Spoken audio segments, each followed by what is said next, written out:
estar aquí, hermanos, cómo no. Y la verdad que en esta casa, en esta bendita casa, se está muy a gusto. Amén. Aleluya. Amén. Y decía el David, que tiene aquí mucha familia, me parece bien. Yo de sangre aquí no tengo familia de sangre, pero de afecto. ¡Qué bueno! ¡Aleluya!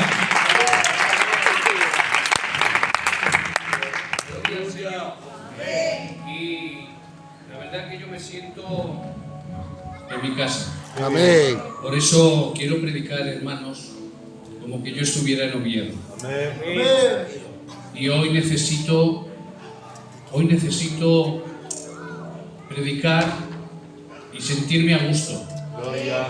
Siempre con respeto, ¿verdad? Pero os voy a decir unas cuantas cosas que hay en mi corazón. Amén. ¿De acuerdo? Amén. Yo no me escucho muy bien. Vale. Y la verdad, hermanos, que ahora está mejor. Yo estoy sintiendo al Señor en este culto y me estoy gozando.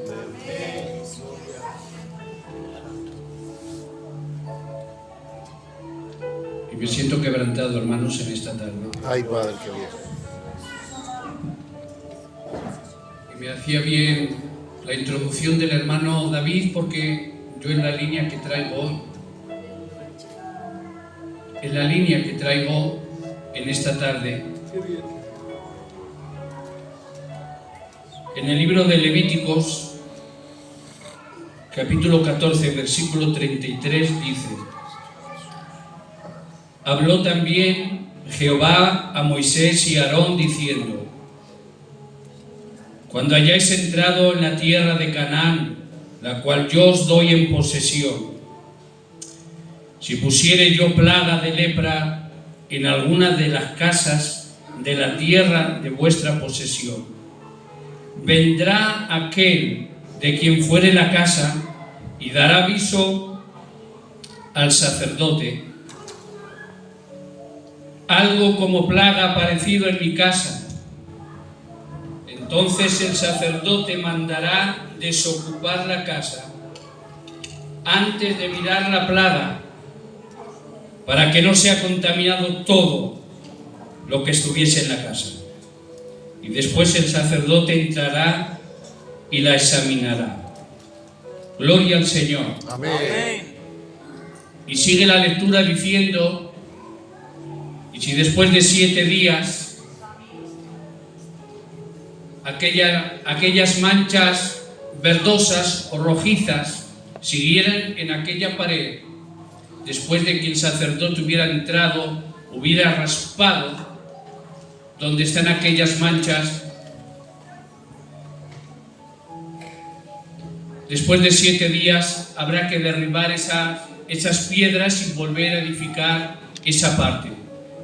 Y a la semana el sacerdote tomará 2 avecillas, tomará un cuenco, y en ese cuenco irá donde está el río, y de esas corrientes tomará agua, tomará de las 2 avecillas, tomará una y la degollará, y la sangre de esa avecilla muerta en aquel cuenco será rociada en la casa, y también será rociada en aquella avecilla, y aquella avecilla viva la soltarán y volará.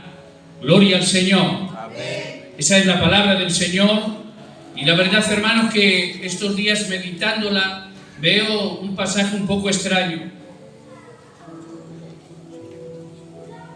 Extraño porque la lepra, que todos saben, hermanos, que hemos predicado mucho, era una enfermedad terrible que afectaba el físico, terrible y muchas de las veces mortal, pero que en una casa, en un edificio, hubiese lepra, lo veo extraño. Sí, Señor. Lo veo extraño. No me dice nada. Me sorprende que en una pared haya lepra. Bueno, no lo sé, pero si lo dice la palabra, yo me lo creo. Y aunque no lo entiendo, está escrito y pasaba. Amén, aleluya. ¿Saben también, hermanos?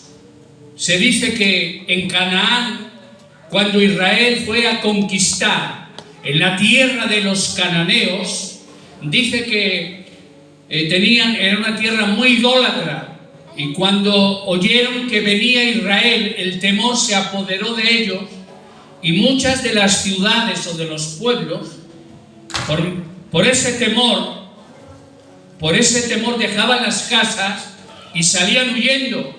Ahora bien, dicen que tenían ídolos. La mayoría de los cananeos tenían ídolos. A los muchos de estos ídolos hacían sacrificios, y a veces hacían sacrificios de sangre. Aún sacrificaban bebés. Y para no llevarse a los ídolos, se dice que muchas de las paredes habían hecho hueco y los habían escondido ahí los ídolos. Y aún en el suelo de las casas habían hecho hueco y los habían escondido y la habían cubierto. Y muchos de los que entraban a tomar en posesión esas casas ignoraban esto. Gloria al Señor. Ahora bien, yo no sé si eso sería la causa o no. Y hoy tampoco vengo a hablar de si en una casa puede haber objetos que puede ser que den derechos legales a un demonio a tomar esa casa o a visitarla. No quiero hablar hoy de una casa física, de un edificio. Hoy vengo a hablaros de esta casa. Ya sabéis la palabra, cuando se habla en la Biblia, en el lenguaje bíblico de casa, lo está hablando de una vida. Por eso dice: vosotros sois templos. ¿Cómo? Soy un templo, soy una casa. Amén. Y la iglesia de Mieres no son estas 4 paredes. Claro. La iglesia de Mieres sois vosotras. Vosotros, donde habita Dios. No, lo voy a repetir otra vez porque esto es muy bonito. La iglesia de Mieres no son estas 4 paredes. Sois vosotros. Amén.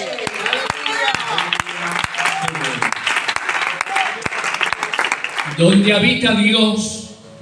Aleluya. Ahora bien, hay una iglesia en la Biblia de la que luego vamos a hablar. Era la iglesia de la Odisea. Se ve que en la Odisea había pecados. Y para ir, porque luego yo quiero tomar de la Odisea, quiero volver. Y para no pararme mucho, en la Odisea, esa iglesia, dice el Señor, ni sois fríos ni sois calientes. Hay una mezcla. Y dice el Señor: aborrezco la mezcla. Por eso, como ni sois fríos ni sois calientes, os vomitaré de mi boca.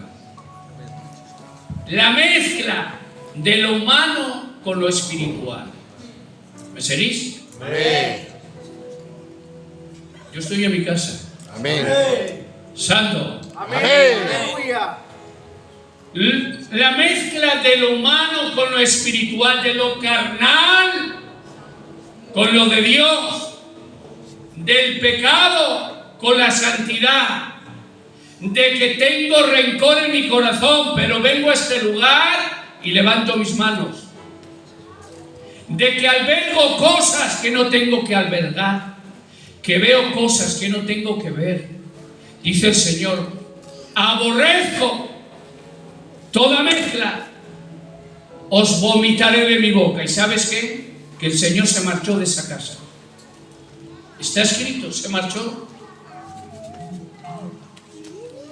La iglesia estaba allí cantando, el coro estaba ministrando, los siervos estaban predicando, pero fijaros bien, el más importante, el que tenía que estar, no estaba. Gloria a Dios. Me marcho. Menos mal que no se marchó lejos. Dice, yo estoy en la puerta. Nos ama tanto Dios. Amaba a Dios tanto a la Odisea que no se fue muy lejos en la puerta. Dice, yo estoy en la puerta y llamo. Y si me abrís, entro. Y cenaré con vosotros. Amén. Y vosotros conmigo. Luego, fijaros bien, hermanos, que en estas casas había cosas escondidas. Cuando aparecía la lepra, eran unas manchas rojizas, verdosas. Iba el sacerdote, dice la palabra, utilizaba algo, me imagino algo parecido a una espátula para raspar, raspaba, profundizaba y a veces encontraba cosas que se sorprendían. Antes de hacer nada, el sacerdote mandaba sacar todo lo que hubiese allí.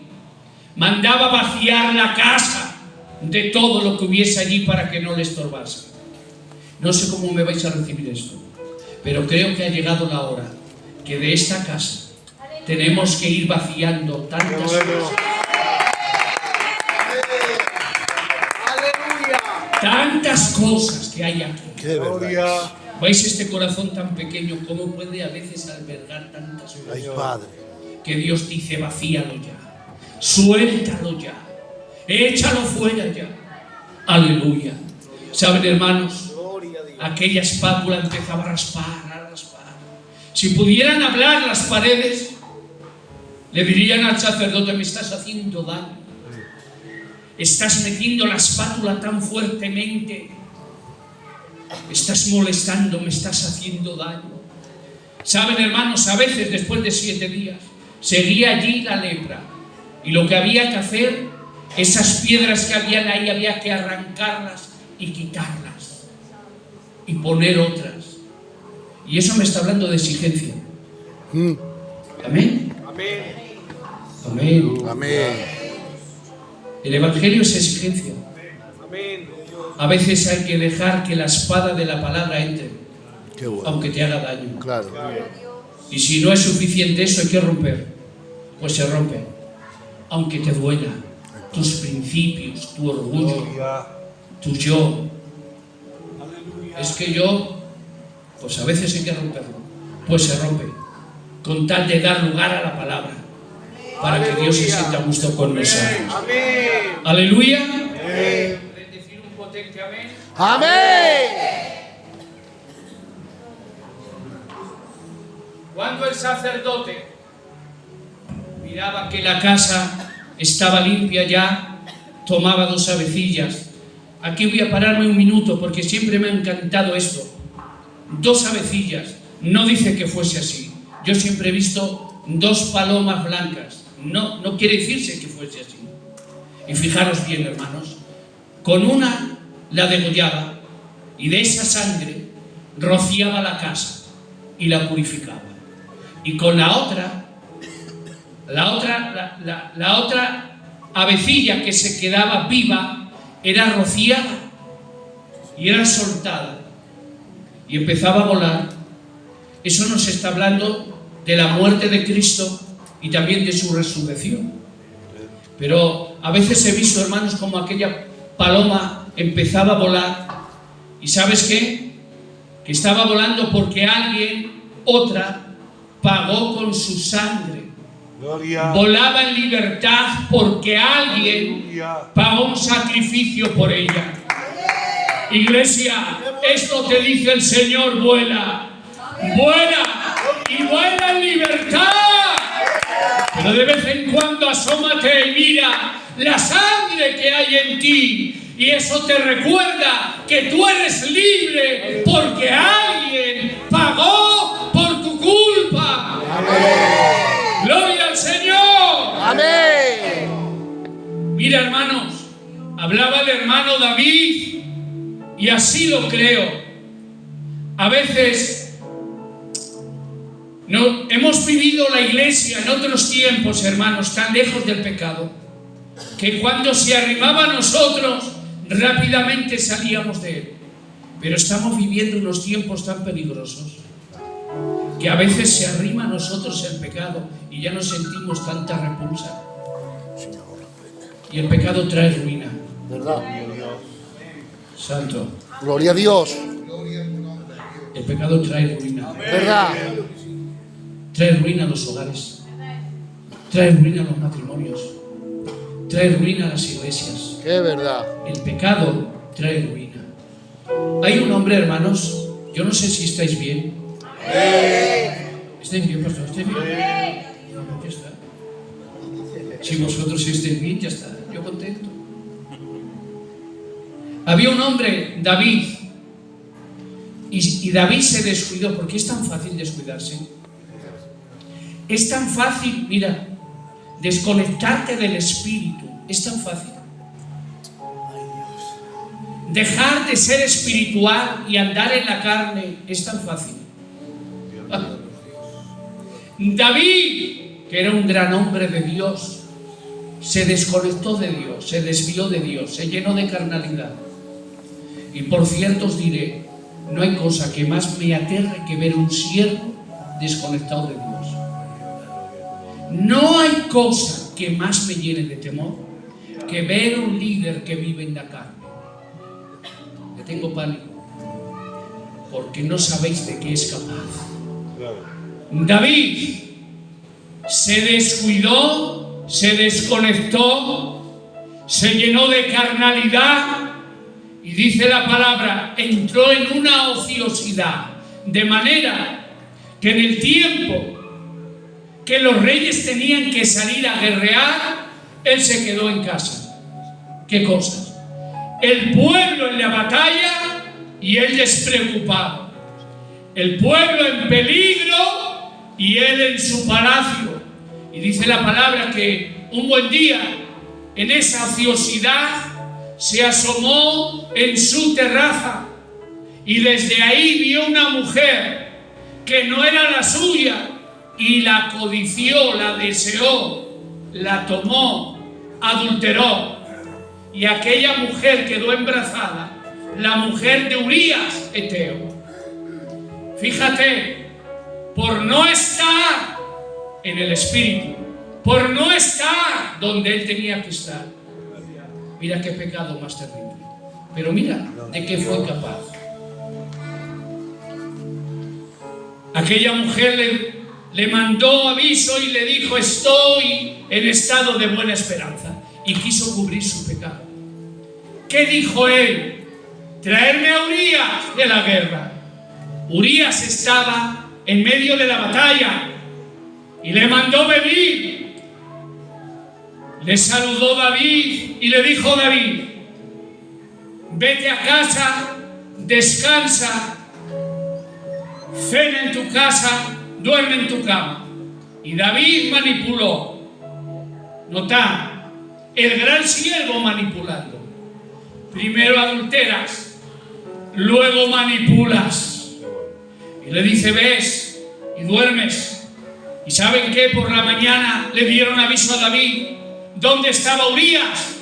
Estaba en la puerta de la casa del rey. Y David le manda a llamar y le dice, pero ¿cómo es que no has ido a tu casa a dormir?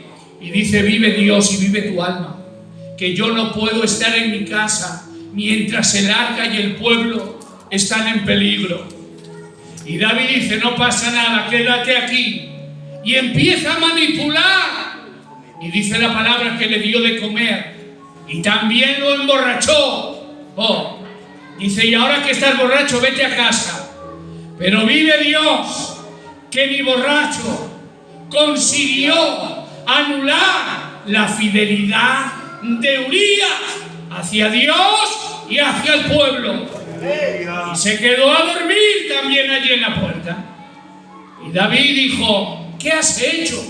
¿Por qué no vas a casa? Dice, no puedo, David. Siento dolor en mis entrañas. ¿Cómo voy a estar yo en mi casa? Y el pueblo y el arca en peligro. Dice, no pasa nada. Mis manipulaciones no hacen efecto en ti. Y dice que David escribió una carta y se la dio en su mano y le dijo, dásela a Joab, el general. Y en la carta estaba escrito: cuando llegue Urías, lo pones donde más arrecie en la batalla. Urías entendió que David quería quitarle la vida y así lo hizo. Ahora bien, hermanos, qué bajo cayó David. Qué bajo, ¿no? Qué descuidado. Dio lugar al pecado.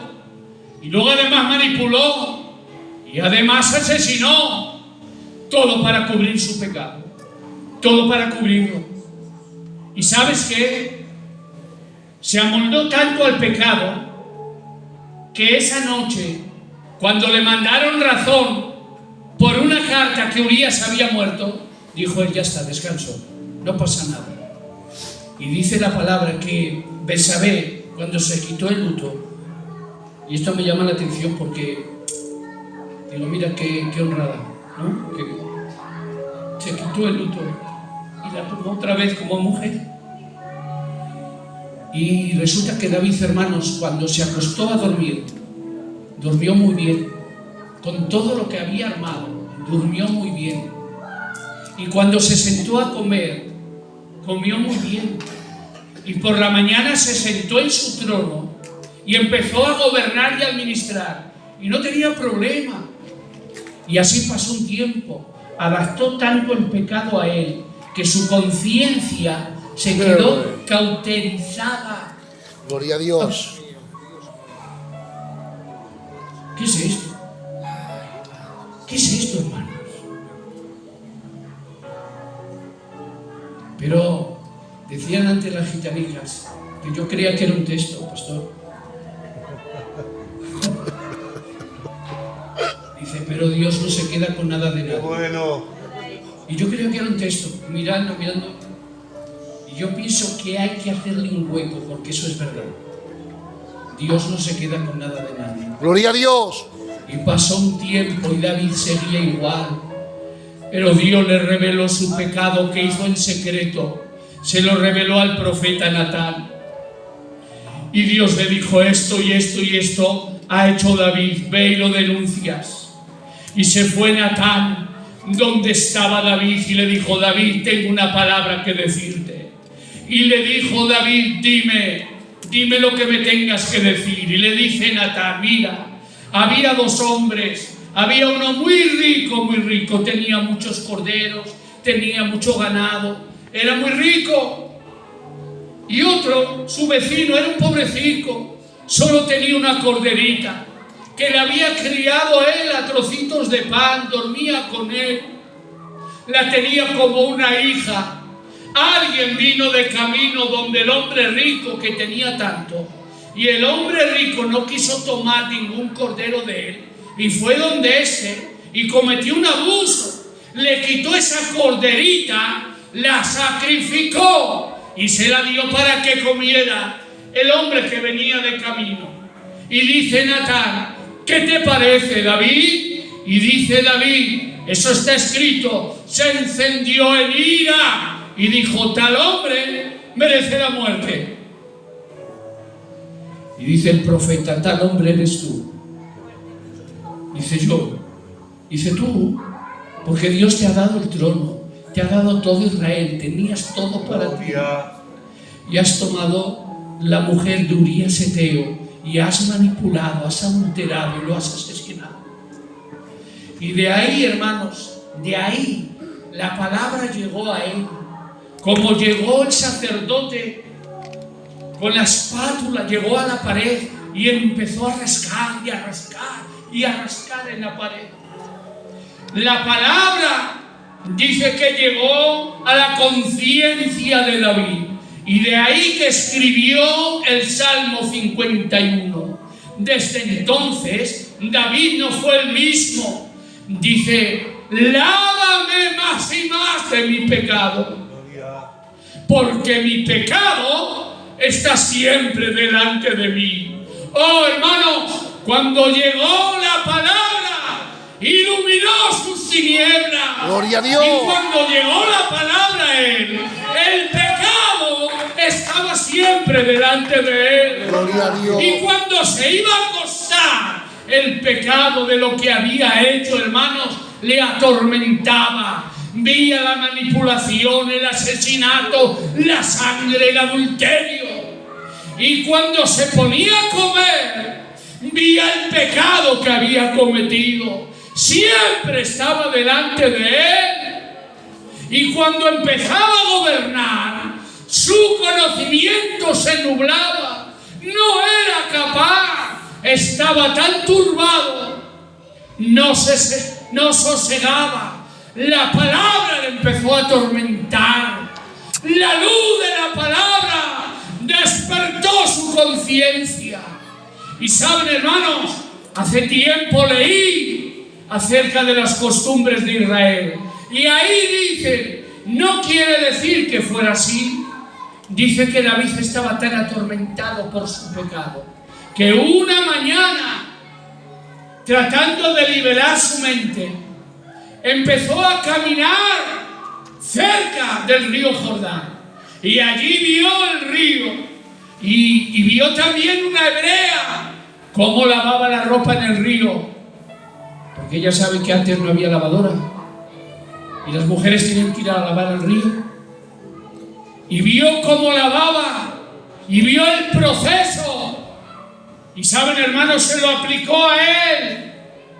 Vio una hebrea que tomaba una túnica y vía la mancha y tomaba un jabón que era áspero y empezaba a brotarlo y a frotarlo sobre la mancha y lo sumergía en las aguas y la túnica empezaba a retorcer y a retorcer y empezaba a golpearla contra la roca y volvía a darle de jabón y volvía a sumergerle en las aguas. Ay, hermanos, si aquella túnica pudiera hablar, si aquella túnica pudiera hablar y pudiera hablar que el proceso de la limpieza es tan doloroso. Pero David lo vio y lo entendió. Por eso dice, lávame, lávame más y más y seré limpio de mi pecado. Le estaba diciendo, no me importa el proceso, no me importa lo duro que sea el proceso, pero si me tienes que enjabonar, enjabóname. Si me tienes que retorcer, retuérceme. Si me tienes que golpear contra la roca, golpéame. Pero sea como fuere, límpiame de mi pecado. Gloria a Dios. Aleluya. Aleluya. Amén.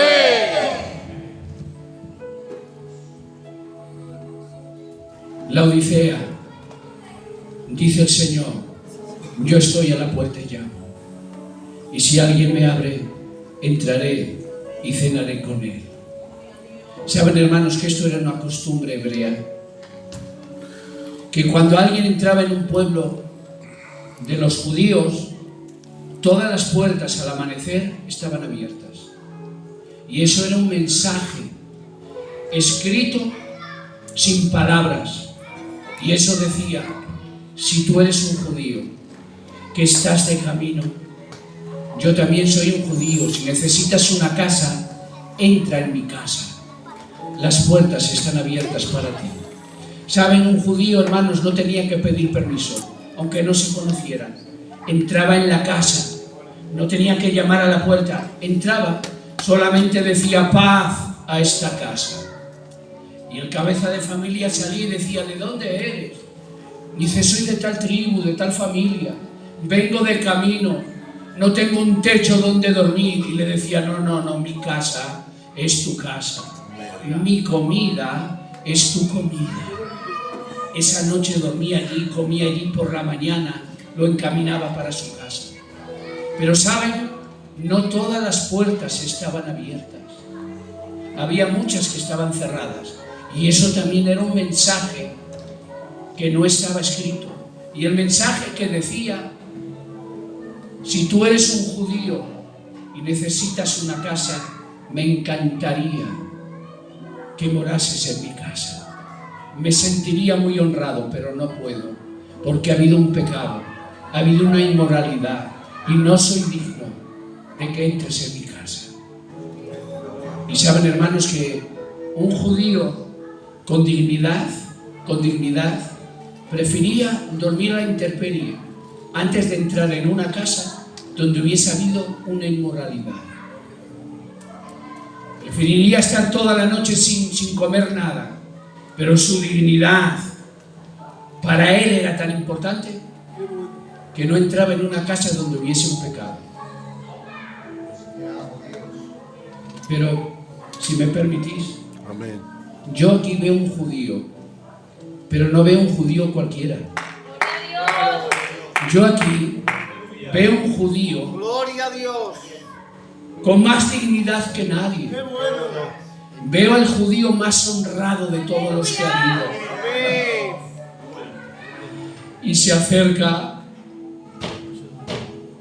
y dice: yo estoy a la puerta y llamo. Gloria a Dios.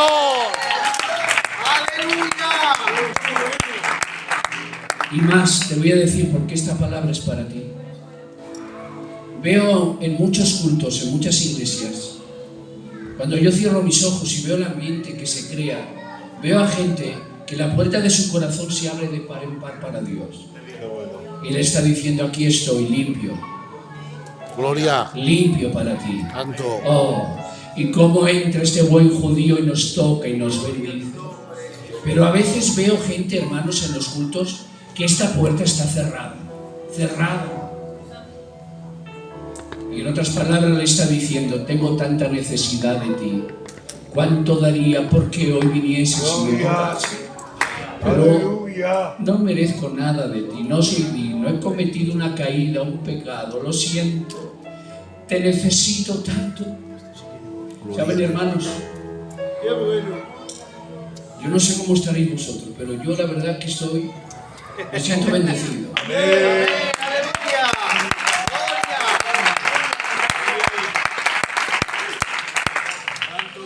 Había un hombre en Oviedo que se sentía tan indigno del Señor que no bajaba a los cultos. No conocía al Señor, pero tenía tanta necesidad,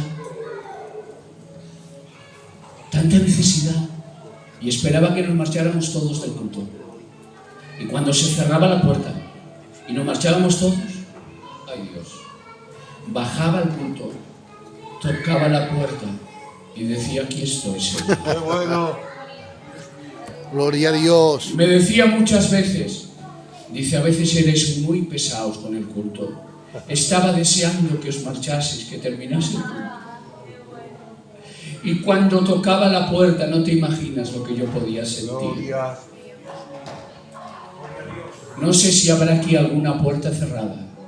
No sé si habrá alguien aquí que ha Gloria a caído. Dios. No sé si habrá alguien aquí que ha cometido una inmoralidad, no lo sé.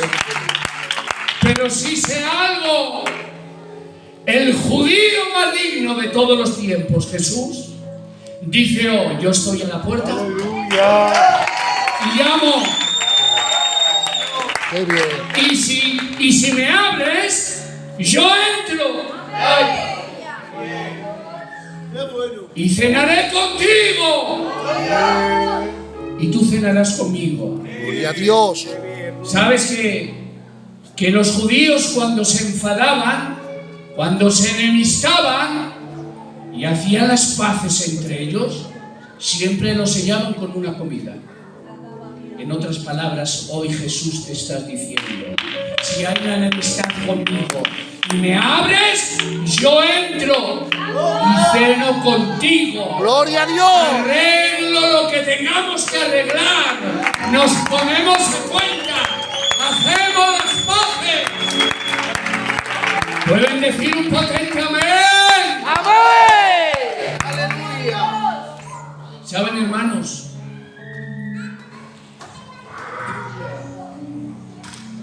Hace muchos años, a lo mejor hace 30 años, yo prediqué este mensaje: Jesús está llamando a la puerta de tu corazón.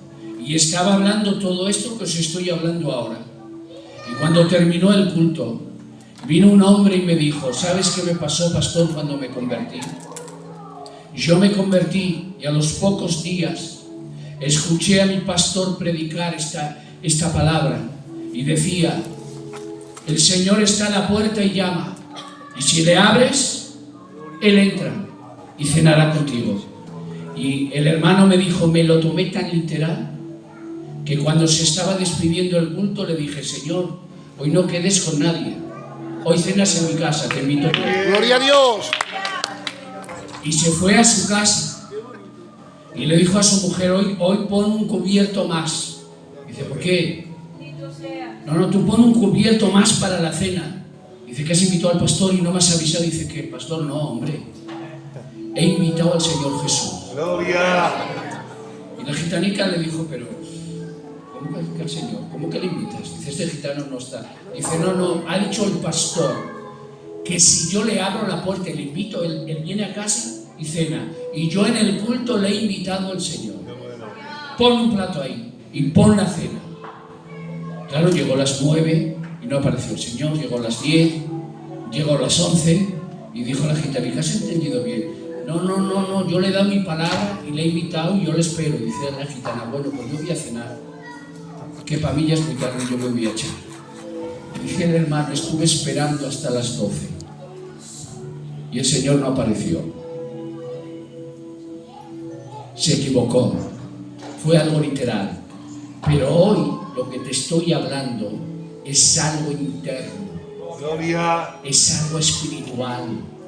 Hoy el Señor te dice, yo estoy a la puerta y llamo. Y si me abres, entro Gloria. y cenaré contigo y tú conmigo. En otras palabras está diciendo, nos vamos a reconciliar, vamos a hacer las paces. ¿Hay alguien aquí que necesita hacer las paces con Dios? No puedes dejar marchar este día sin reconciliarte con Dios ni hacer las paces con tu Señor. Sin más, hermanos, que Dios os siga. Gloria.